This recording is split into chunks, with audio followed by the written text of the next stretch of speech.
All right, we are live. Tappin' Birdie, Houston Open week here with PJ Clark, first time guest on the pod. Tons of anticipations from Andy Lack and everybody. So It's a I'm high glad you. expectations. I don't know Yes, why, but I'm glad you could join us, PJ. Famously, you're the producer of the Shotgun Star. You want to tell me a little bit more about that? What it's like, your role and what you do for the Shotgun Star. One of the biggest pods in the golf industry.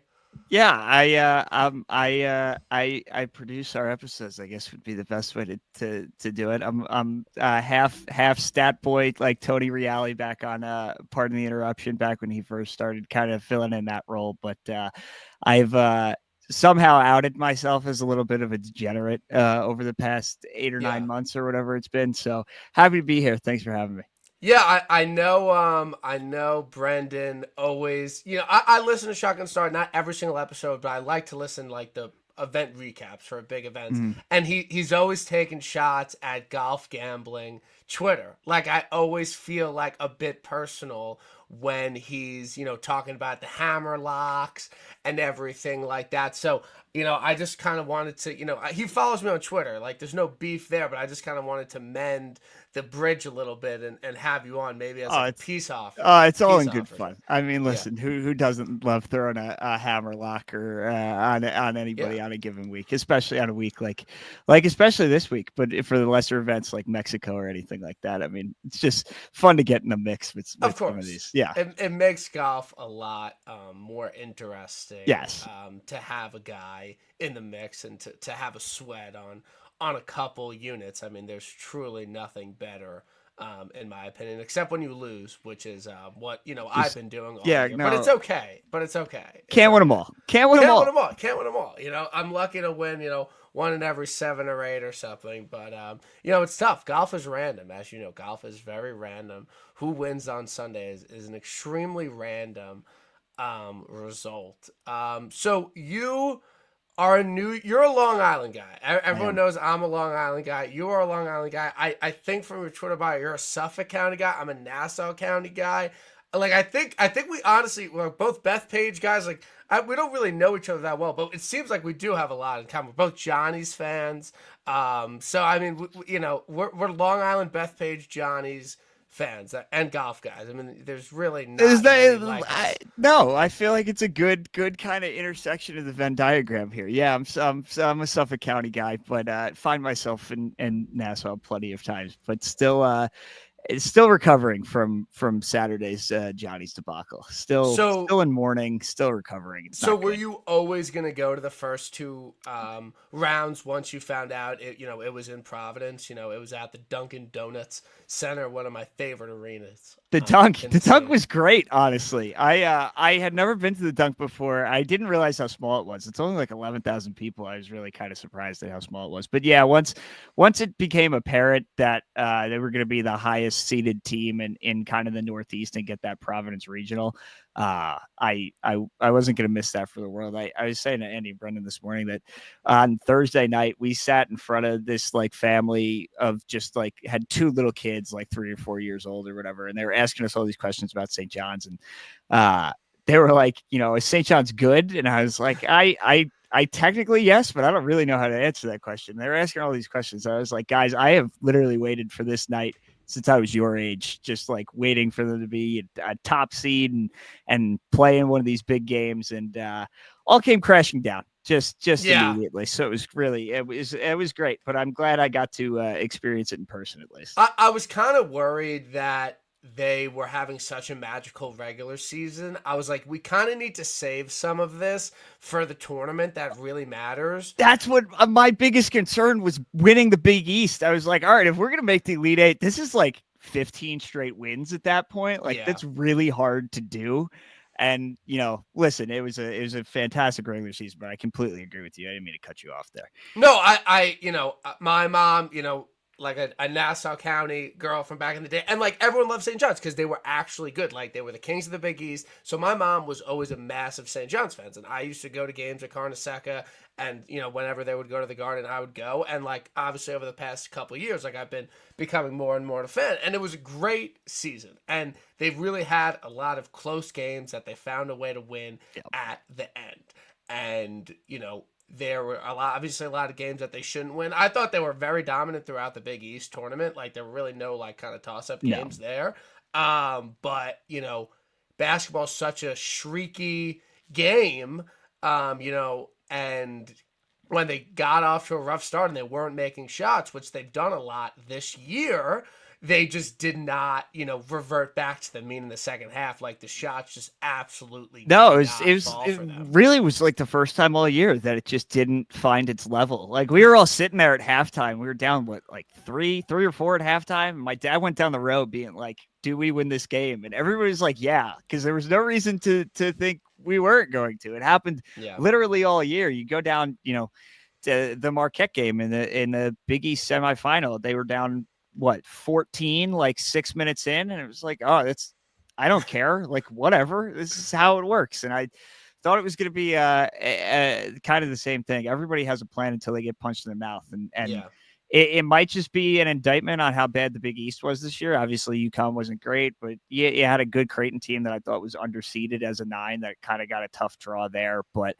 I'm excited for the portal to be open because I'm ready to run it back. I'm ready to get ahead of next year. Where is again? We're doing WFAN radio today. Like, what are your expectations for like St. John's over the next 2 years? Like, was this the peak, or do you think that they could kind of extend this and like keep really good players, and like we obviously have one of the best coaches of all time, so that's a massive plus. I think is this the peak? It's conceivable that they are better next year and like do worse. Like you're never winning 31 games again. That's an absurd number. You're never going 31-5 again. It's incredibly hard to do. And the conference is going to be better. UConn's got like the number 3 class in the country with another 3 guys coming in. Caravan might come back. Like you never know.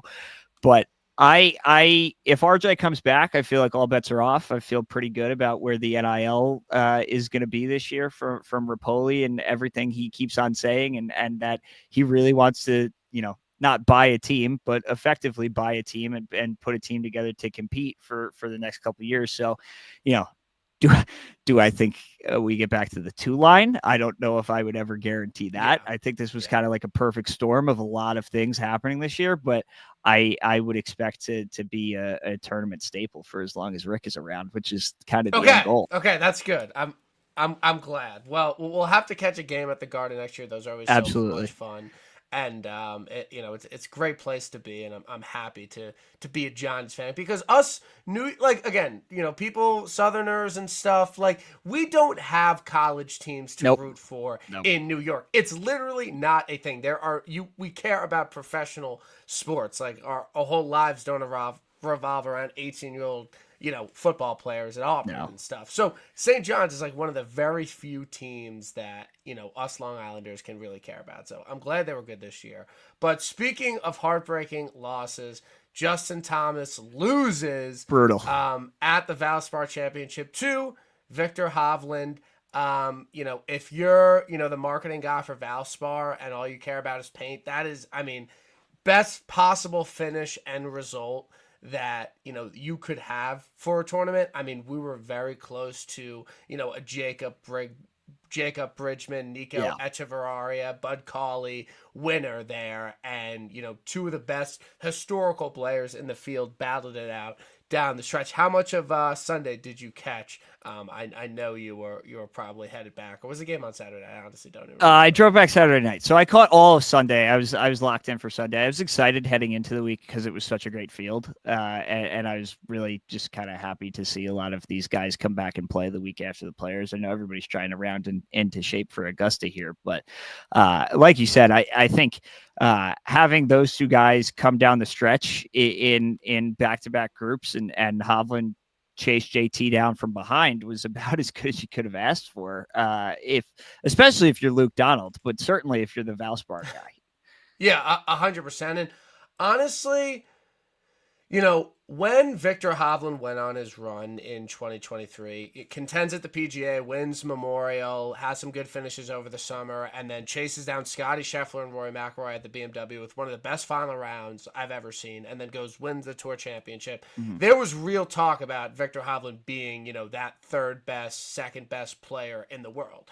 Obviously follows it up with an amazing Ryder Cup. And I vividly remember watching kind of in that run being like, Victor Hovland is so good because he is a premier ball striker that also can absolutely sun run with the putter. Like, he is somebody that, really, other than the chipping, does it all. And when he gets in a groove and starts hitting fairways and starts hitting greens, I watched basically every shot he hit over the weekend. He was putting everything to 15 feet. No matter where he was at, he was pin high and always giving himself really good birdie looks. And he made everything over the weekend. He drilled so many long 20, 30 footers for birdie when he thought he didn't really have a chance. And he is one of the most fun golfers to watch when he's on, because other than the chipping, I mean, it seems like he just has it all figured out.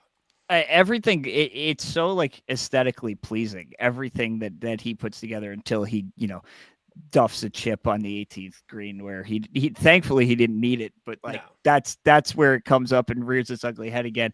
I mean, for a guy that obviously has been searching for a long time and was not happy about the way he played this past week, even in a win, I think it's some much needed positive momentum. I would love to see. I'm very excited to see how he performs in majors this year. Obviously, you had the one, pop up week last year at the PGA where he was searching again and then randomly found it for 4 straight days, made a ton of birdies and found himself in contention there. But getting off to a better early start here, I think is back in the top 10 in the world. I think that's an important note, and it's got to feel good to win without your best stuff. Yeah, honestly, he's a fucking sandbagger. Truly, I don't believe him in his post-round interviews. I don't know where the ball's going. I can't believe this happened. I can't believe I won. I'm not even hitting it that well. I do not believe him. Watching him, he was not missing a single shot. He's like telling Dan Rappaport, I had no clue where I was going. I was hoping and praying on 16. I'm like, dude, you are a sandbagger. Like, I just think he overrates how much he's struggling. And I know he missed 3 cuts in a row, but they were on 3 very, very difficult and volatile golf courses. And at Bay Hill, he actually ball struck it unbelievably well and lost like 6 putting over 2 rounds.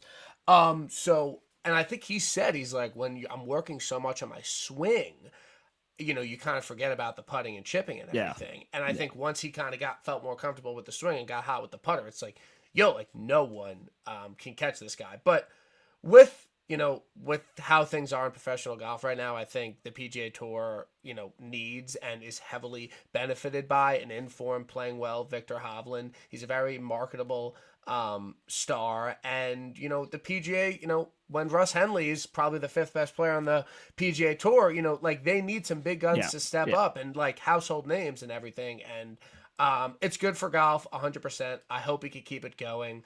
I honestly would not be surprised if he like missed the cut at the Masters and lost it for a little bit. Like with him, I'm not, changing anything, but it's definitely something that will be fun to monitor this year. And it's just going to be very interesting if he can keep this up, because that run he went on over the summer was amazing. Exactly like you said. Like, I don't think this changes it's great that he won and is back in the top 10 in the world, but I don't think this changes my outlook on him in any way, shape, or form at the moment. Like, I'm happy he's back. I think it's great for the PGA Tour and great for Twitter, because there's always some great memes to come out of anytime he steps in front of a microphone.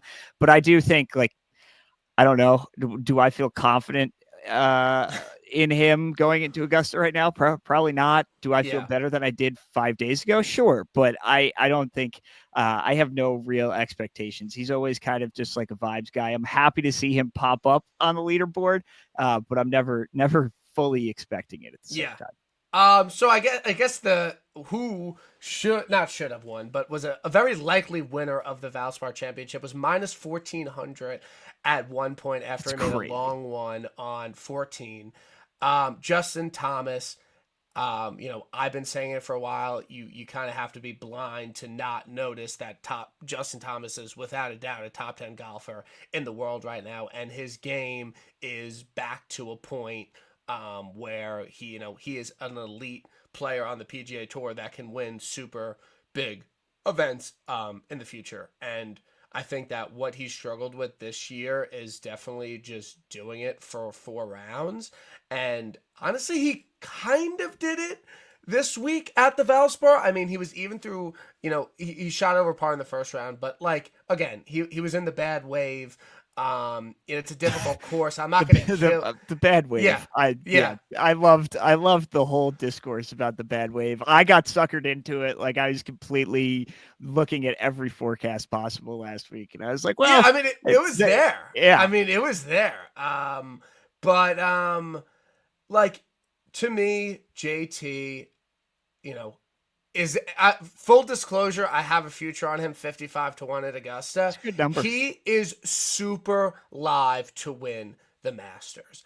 And I don't necessarily think him losing is a terrible thing for him. If anything, I think it might, motivate him more a little bit. And you don't want to kind of, you don't want to win the Valspar and blow it all before you have a chance to win the green jacket.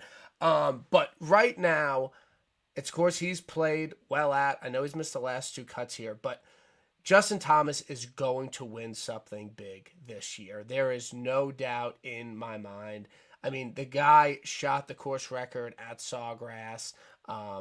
Granted, he was, 8 over the day before, but there are flashes of him being a top 5 player in the world. And he played unbelievably well, and he made a really stupid decision on 16, and he still put up a really good score in the tournament, and Hovland had to go out and get it. So where are you at with JT right now and kind of his chances in general, overall this year? I feel great. I feel absolutely great. As somebody that has been obviously looking forward to this Ryder Cup since it was announced that it was going to be at Bethpage. There's no world in which I would not want Justin Thomas on this team. There's no world in which he's not on the team. No, There's and literally no world. He has played his way back into all of the good graces. I mean, I thought not taking him for the President's Cup again, the President's Cup is it is what it is, but I thought he needed to be on that team just given maybe Max Homa's form at that point. And if you're taking the guy that has played well in past cup events, then Justin Thomas is sitting right there, and he was much better than Max Homa at the time. But I think that Friday round at Sawgrass, I mean, you just saw kind of like the microwave just when he gets hot and he gets rolling, he is back. And I think, like you said, it's a whole, it is, it's hard. It's impossible to say he's not in the top 10 at this point. If you wanted to say he's back to like top 5, top 6, I probably wouldn't disagree with you. I mean, he is, I was really, really impressed with the Friday round at Sawgrass that especially after such a tough Thursday, that he was able to just turn it on and make that cut. And I think that is, I know he spoke about it at Valspar, that it's important to have these cut events and give him something to chase. And I think that has been really motivating for him when he's gotten off to these slow starts, and it's showing not even a little bit of resiliency, a lot of resiliency heading into major season now. Yeah, no. And, I don't think he's going to win, back-to-back PGAs at Quail. Opens always random. U.S. Opens, he's not the longest player off the tee, so it might be tough. But I do think that he's got to be one of the main storylines going into Augusta with how he's playing. And he's got to feel good. He's flushing it with the irons right now. Yeah. Like how could you not feel good? And he's gained distance off the tee, and he seems to be putting better with that custom Scotty Cameron that I'm always so jealous whenever they post those new mallet, because I'm a mallet guy. Those new mallet like Scotty Camerons that they make. Like, I'm just so jealous because you really can't buy them anywhere. So I'll stick to my $200 TaylorMade Spider, which, has done me well, in the past. But, I know we're talking about Augusta a little bit. In my opinion, this year at Augusta is very wide open. I personally think that this year at Augusta, we are due for a Sergio Garcia, Patrick Reed, Hideki Matsuyama winner. We've had a run of number one players in the world winning, easily, no question, best player in the world winning the Masters, these past 3 years, throwing Decky, and then DJ was number one. So I think we're due, I'm not saying a Danny Willett, Mike Weir Masters winner, but I think we're due for like kind of that second tier because I am not super impressed with, the top, I guess my thing is I don't think Scotty's winning the Masters this year. I don't think he's going to go back to back. His game isn't where he's at last year. Fair. Like, he's not putting as well. And Rory, on paper, in a vacuum, should win the Masters. Like, usually guys that have multiple wins before usually go out and win. But it's kind of a different story with Rory, and I think it's gotten so mainstream to now be like, no, like, people just have no faith in him at Augusta just because of like. But has it gone too far? Is this the year where everybody finally gives up and then it finally happens? That's what he needs. But and Xander, he's coming off injury. Who knows what the fuck Rahm's doing? We'll have to see at Trump Doral, like what he's up to. But I'm just putting it out there. I think we're gonna get that second tier 20 to 50 to 1 Masters winner this year. So what do you think about Ludwig? I think Ludwig has no chance. I think Ludwig is completely dead at Augusta. My thing about it is that he contended really hard last year, and usually you don't see guys contend back-to-back years at Augusta. Like, the top 5 from the year before is very rarely in contention. Like, I think he had his contention at the Masters for a little bit. Yeah. Like, and that's also, not that he lost it in heartbreaking fashion, but kind of just a rule I have is I don't typically like to bet or like guys that lost tournaments in heartbreaking fashion the year before the next year. That's just like a cross off for me. Totally mental block. Yeah. Yeah. Like, because you're going in, you're like expecting to win. I contended here last year. Like, I should do better. And it doesn't typically work out that way. And no, so I'm out on Ludwig at the Masters as well. And his odds are way too low. Yeah. The odds. I mean, everybody rightfully has jumped on it after the Genesis win, but I think that might be like my number one non-Scotty Rory related storyline that, like, obviously he was so close last year. He was in it to until he went in the water. That how will he bounce back? Will he find himself maybe not in that upper tier of contention, but can he get, another just back end top 10? Can he start building that resume his second time through? And I honestly think he's extremely live at Quail and Oakmont. Like, I mean, those, like, they're obviously Quail, he's just gotta hit it on the planet and you'll find. He will be a Brooks guy where Ludwig, like a Brooks Roy guy where Ludwig, it will be a good course fit at every single PGA and US Open for the rest of his career. There will never be a venue that doesn't fit his game at either of those. Maybe if they go to Marion or Pebble or whatever, like, maybe not, but the majority of US Opens and PGAs that they're going to play, Ludwig is just going to, have a massive advantage at those two. So that's what I'm definitely very excited to see. But I do think it's a bit of a wide open major year. So I'm very much looking forward to Augusta this year. I'm hoping to get one or two of those kind of second and third tier guys to kind of make that jump. I think it would be good for everybody involved. I think it would be good for the PGA Tour to kind of get some new star power in here. I mean, the guy that I keep going back to, and this is a Joseph Lamagna special, that I just like, it's time for Will Zalatoris to just show up here. Like, I'm ready, and I think. And I'm an idiot for thinking it, but within these 4, I feel like Will gets hot and just, make or break time. Yes, make or break time. Checks one off this year. I really do think so. That major run he went on from Winged Foot finished top 10, and then finished runner-up to Decky at the Masters, and then was deep in contention at the PGA and U.S. Open back-to-back. That was a special run, and I don't know if his game is there. And I think if he didn't get injured, it would be a different story, I guess. But I don't know. He hasn't really shown, even like last year a little bit. He showed it, he was gonna win the Players for like 5 seconds. He definitely won. He won the Players for a bit there, and then made a quadruple bogey without a penalty shot, which is impressive. It's honestly impressive. It happens. Anytime you can make a quad without a penalty stroke, like hand up, like that's impressive. Like I think we're just building scar tissue. The fact that it was there for 5 seconds is like enough for me to just think that it's going to happen at one of these majors. No, I'm totally fine with that, and I think what a lot of people have talked about is that Memorial Park is actually good prep for the Masters. I know Andy was talking about it on his pod, how, it's a more wide open course, short grass around the greens, large undulating greens.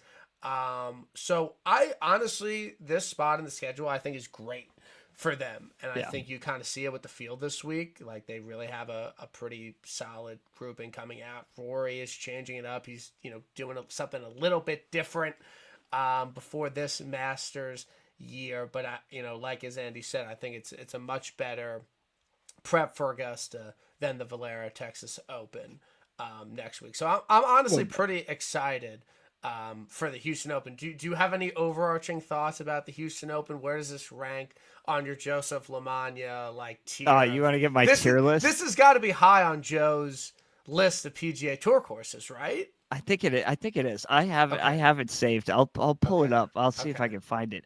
I'm excited for this week, if only just because Rory is playing. Like I feel like that is like the big draw for me. Obviously, it'd be great to see Scotty kind of turn it on here, and if Scotty went out and just won this, I would not be surprised whatsoever. But I'm excited to see how Rory not bounces back, but even just comes back from the Players and is starting to take a different approach to the Masters prep. And if he could come out and obviously he doesn't have to win, that's not going to change anybody's mind. And it maybe is better if he doesn't win, but if he shows up and plays well and keeps the momentum rolling from the Players, I think, like we just talked about, I think the hype train will start leaving the station again. Yeah. Which it's great. Like it will be great. Like and it will be deserved. Absolutely. Yeah.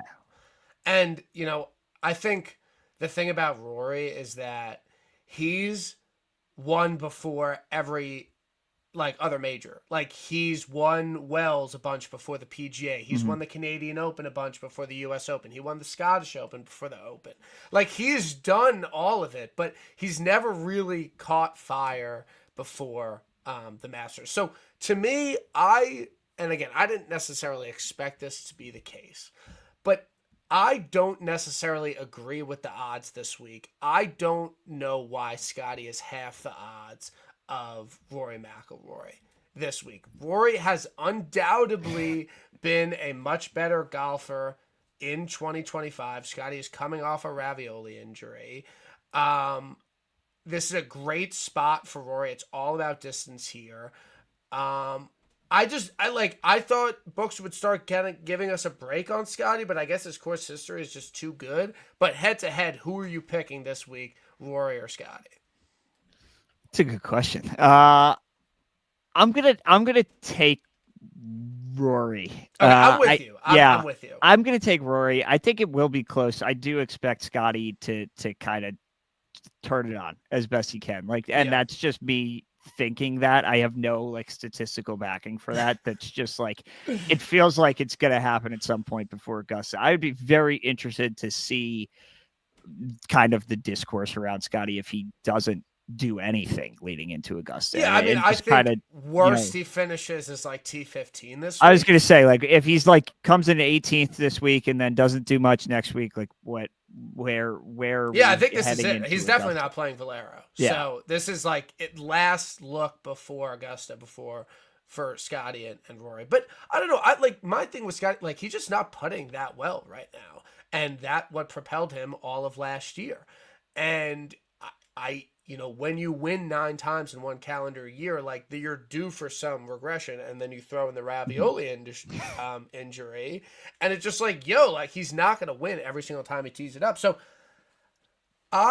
this week, from a betting perspective, it's very easy for me to want to bet that without Scotty and Rory I don't think that's worth it this week. I don't know why you would bet because without it's one. because the rest of the field are gutless losers. Like the rest of the field are just complete losers, and then you have two of the undoubtedly best players in the world. So to just be like, yeah, you could just totally take them out of the equation. The numbers are kind of shit, but like you rarely have an opportunity where you have a field like this and you have two head and shoulder. Like there's no one else I'm really like scared of. Obviously, everyone can win, but it just seems like such an easy just take two of them out and not even worry about it.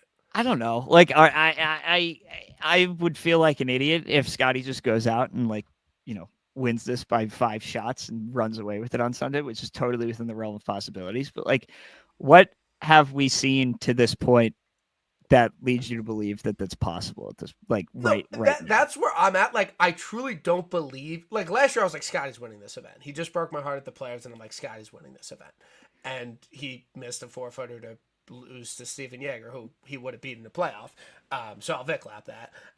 But like, and Rory, I don't think Rory wants to win. Like, no, I think if Rory just plays well, I feel like that's fine. Like, he wants to finish like T7 and like hit his irons and putt well.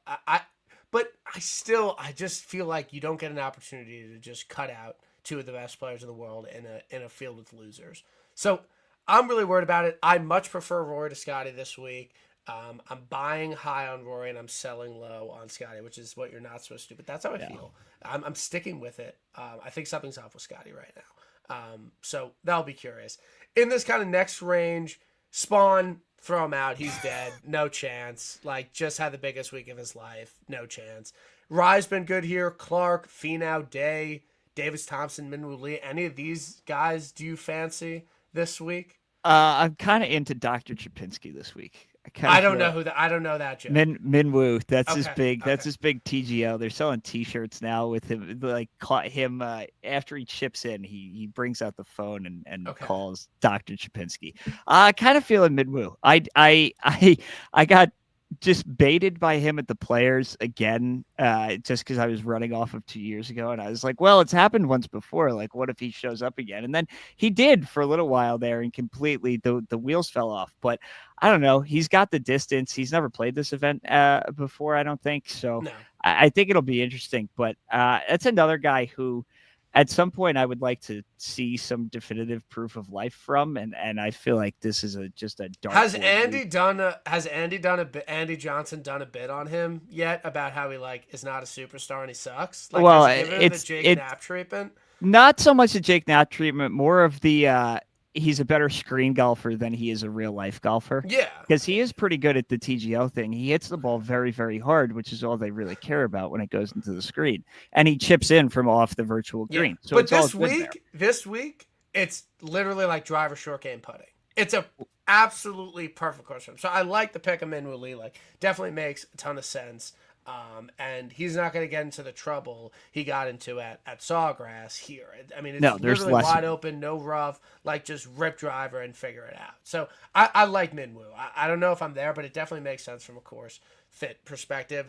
I'm definitely betting Davey T, Davis Thompson, John Deere Classic winners. They do not hand out trophies at the John Deere Classic. You have to earn No, they don't. Look at the list. Yeah, I mean, come on. But Davey T, he is driver, short game, driver putter. And he's played here before. He doesn't have to play this event. He knows this is a place he can contend at. Top 15 at the Players Championship just last week, which I don't think is like an amazing course for him. He was contending at Torrey at the Genesis Invitational, a month ago. So he's flashed a little bit. So I really like Davey T this week. He's definitely on the It's another card. guy who, if he would win one of these, even if it's this week, that would be massive for the back end of the Ryder Cup team. Yeah, and I think he's a great course fit at Bethpage. Yeah. I don't know who's going to fill out this team, but he's definitely kind of in that conversation. And I think that the Ryder Cup USA team will post like him winning. I love how they always congratulate the winners. Like my favorite was when Pete Malnati won the Valspar last year, and they like congratulated him on winning. And I remember like commenting the eyeball emoji, like, "Yo, like, are we getting Pete Malnati at Bethpage? Like first singles Great out?" course fit, the number one course fit possible. Yeah, with that, Data Golf loves it this week. Two guys that are elite golfers that have many PGA Tour wins that are good course fits here, but things aren't going 100% right for them. Wyndham Clark, he's played this event a bunch of times. He's played well here. He's driver putter. He's driver short game. Withdrew from the players from a neck injury. Mm-hmm. I think it makes sense on paper, but we all know how much he cared about the TGL this year. He was like one of the biggest guys on the TGL. He loved it. I thought he was like one of the the shining stars of the Bay. I think he was the most entertaining and the best guy, honestly. No, I think Wyndham Clark has one of the best personalities on the PGA Tour. He is. I think TGL has done a lot for Wyndham. I think it has. And anytime he goes on NLU, I just love how open he is and how like he's willing to tell it like it is and give you a bunch of details and stuff, where I feel like a lot of people are like very closed off. But my main point was that he wasn't going to withdraw from the TGL semifinals if he wasn't dealing with something. So that's where it's like, it's hard for me to back kind of an injured golfer this week. Yeah, no, I would be surprised if Wyndham. I would like to see where he is, but I think that's a great point by you that the guy who has been all in on TGL this whole time and been leading that team for whatever it's worth, but he's also sponsored by SoFi, so like it's probably a pretty big deal for him business wise as well, and has elevated his profile. I think maybe the best moment to me of TGL like the whole year so far has been during the doubleheader or tripleheader, whatever it was on President's Day, where they had him in the booth like doing kind of just like live analysis and talking through the shots, and it was great to have somebody with the working knowledge of how the screen worked and how the green worked and how these holes were going to play. Like I thought he came across brilliantly while doing that, and I think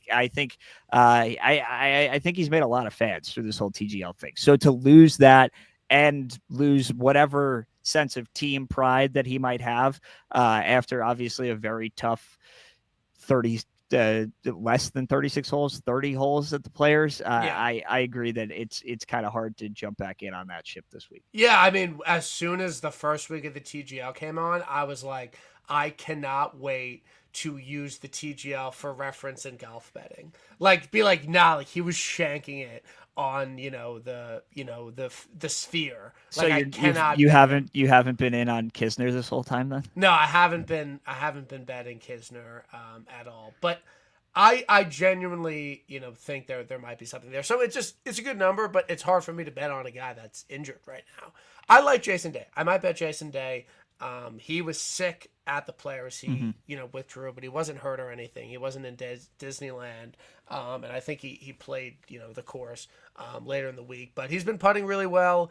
He's been good in Texas. Won the Byron Nelson driver short game course. So I like Jay. I'm monitoring the situation there. Yeags won it last year. Cross him off. Siwoo maybe, but I don't really like his lack of distance off the tee.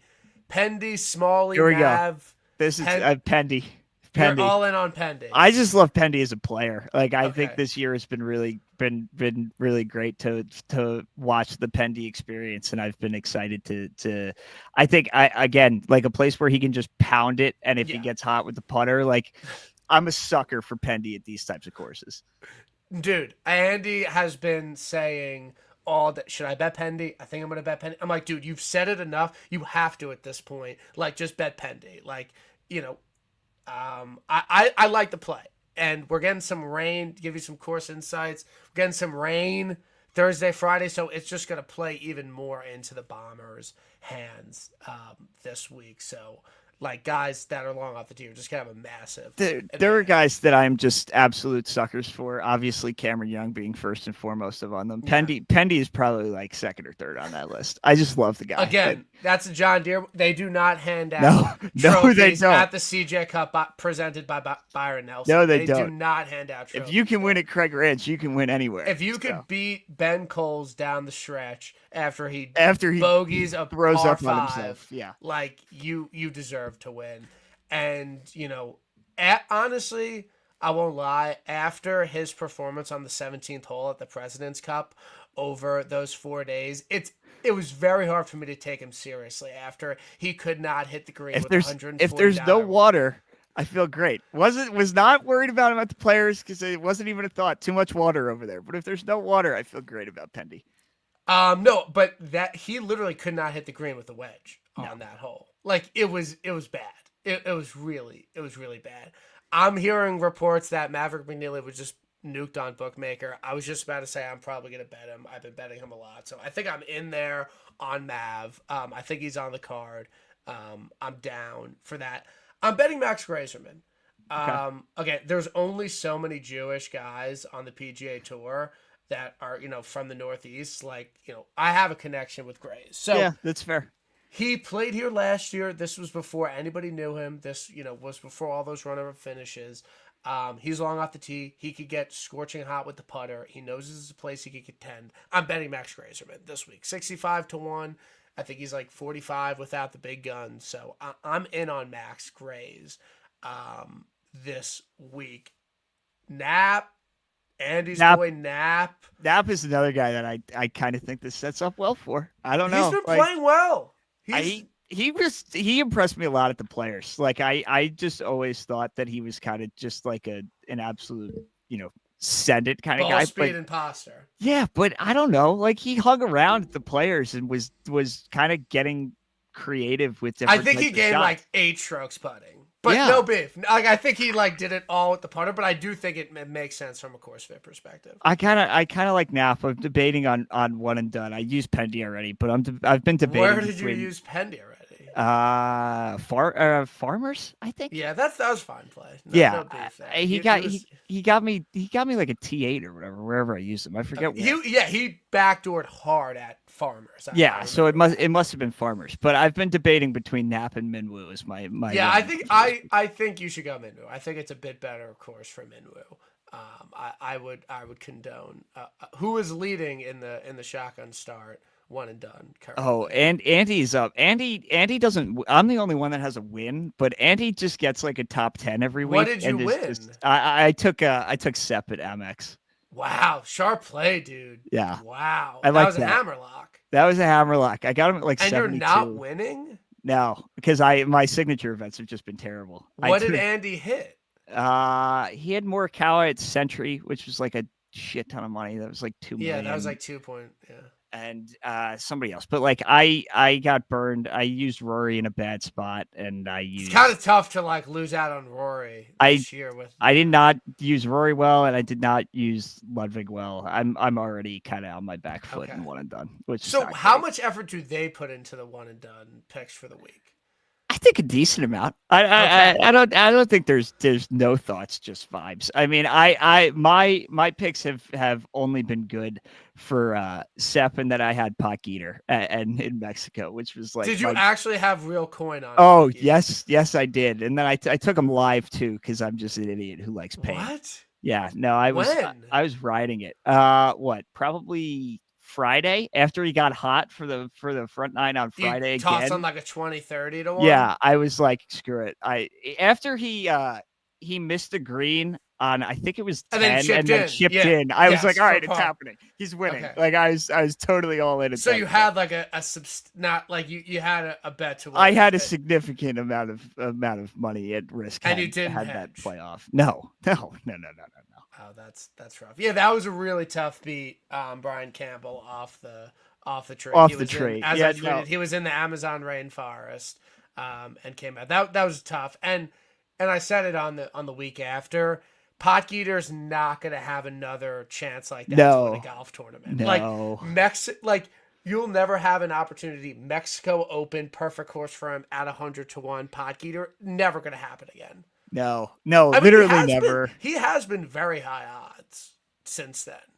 Like even he's still like 150. But to 1. is it ever gonna set up that well for him where he can literally drive it wherever and it's not gonna matter? Like literally nothing. I mean, matters. this week is like a solid spot. I mean, you have to have a good short game. Yeah, but he's not playing. Like, who's the favorite in Mexico? Sammy Valimaki? Like what were we valid that there were Rory? There was nobody in that field. No, yeah, and he was playing against Brian Campbell, who no one knew existed. So that's what I'm saying. Like, there was just never. No, it was a perfect storm. It was a complete perfect storm. Yeah, that we're never Brian getting Campbell. back.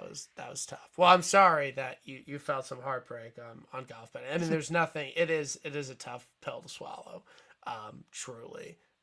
And you know, I know the feeling all too well.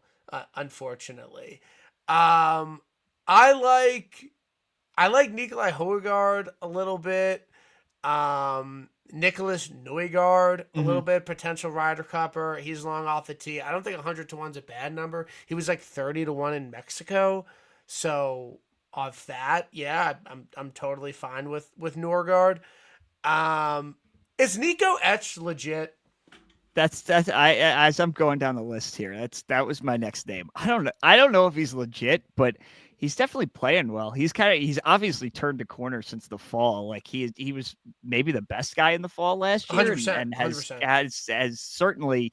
I don't think he's like given that much up since starting the spring. It was good to see him in a final group last week, and obviously fell apart. But I feel like he's going to pick one of these non-signature events off. Maybe maybe when we get to the Midwest Rocket 3M, like he should be one of the better players in those fields. And honestly, he is somebody. I mean, he played in the final group with Justin Thomas and Zozo and beat him.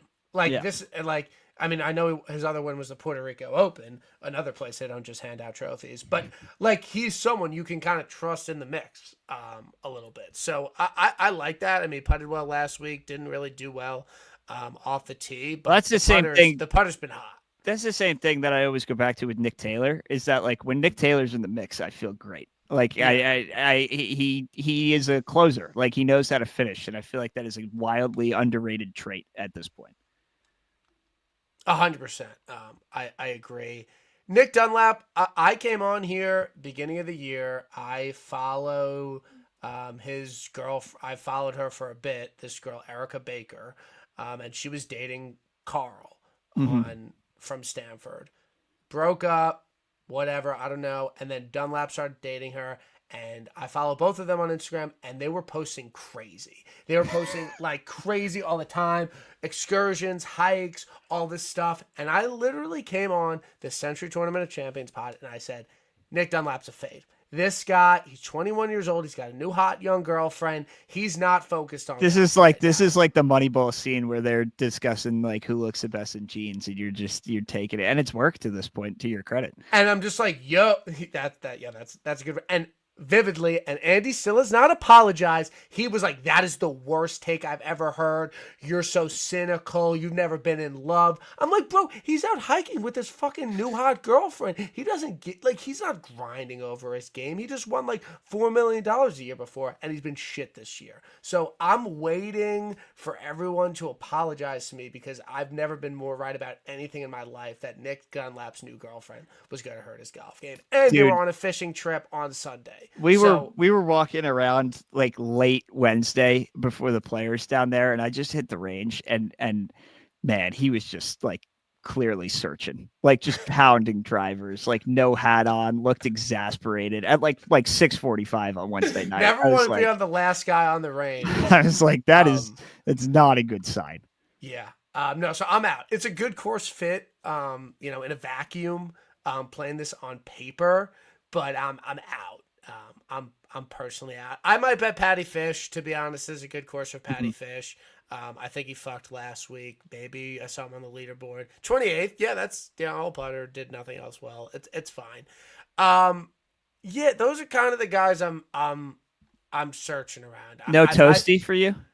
No, he contended last year and almost won, so I'm out. Okay. It's fair. Like that's another cross off for me. If you contended hard at the event the year before, I cross you out. If you contended hard the week before, I'm also out. Like Bridgman, Kyle was trying to talk me into Bridgman. I'm Dude, like, he's been playing so well. I don't know if I'm in, but like he's been a recurring character for the last month and a half, I feel yeah, like.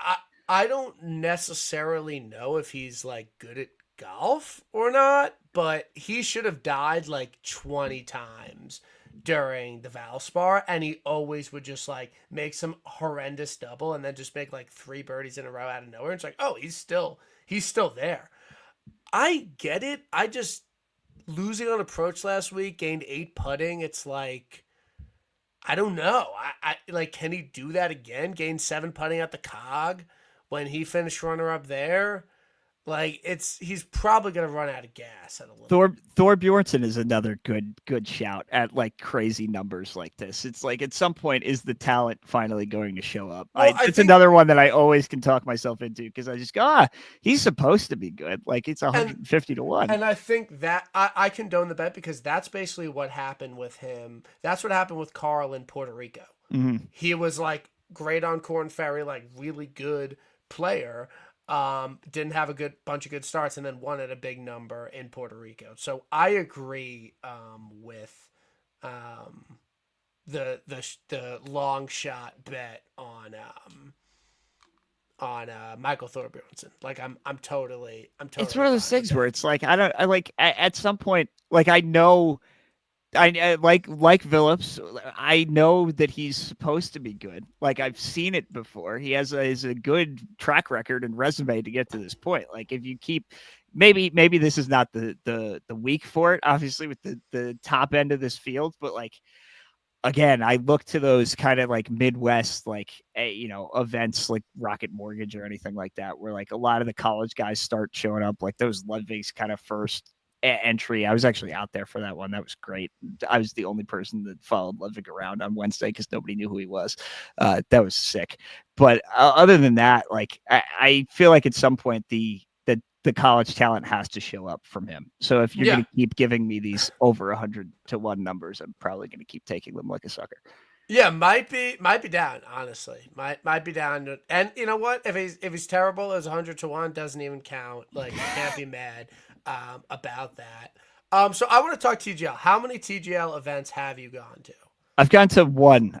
We were at the Ball Frogs versus Jupiter Lynx. That first, it was the first Rory game. So what was your experience and who is your team?